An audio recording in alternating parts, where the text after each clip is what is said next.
We've looked at a whole host of options around how can we get students to campus and home safely.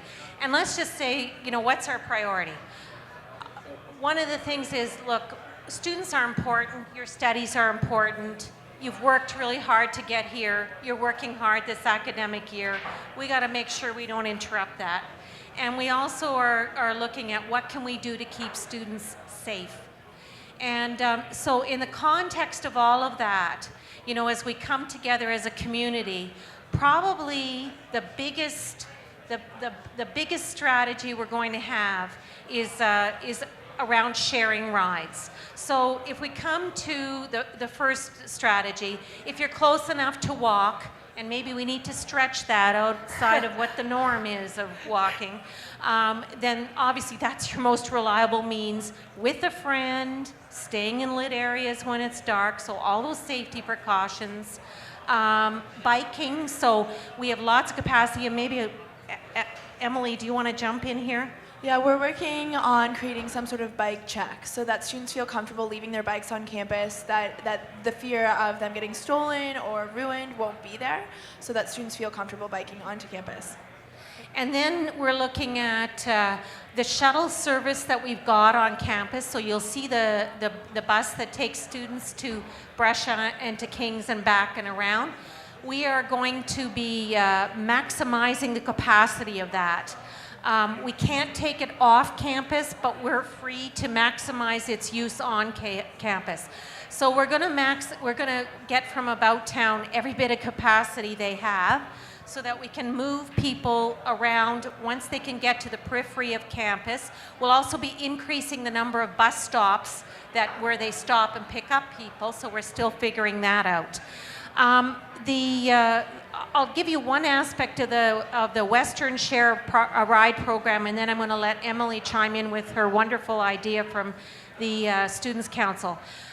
We are in the process of developing a portal, so a special site where it's only Western people that can get in, that can say, I live in the North End and I'm going there at this time or that time, me getting on and saying I'm coming into work for whatever time, or I'm leaving at whatever time, I'm going up into this area, so that we can get sort of that call out, so that whoever's looking at it can say, oh yeah, I need a ride and I'm going back, we're in your area about the same time. Okay, I know even just from being in class the last couple of weeks, you notice that some students are not there.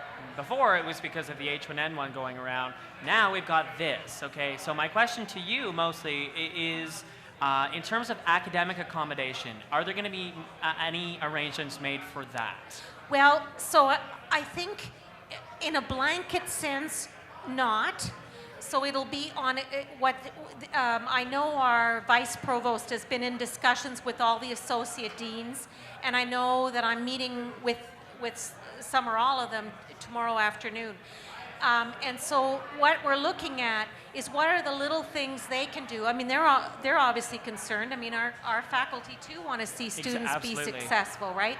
So what are the things that we can do short of giving a blanket accommodation to try and accommodate or recognize those circumstances of saying transportation is going to be a little bit more difficult.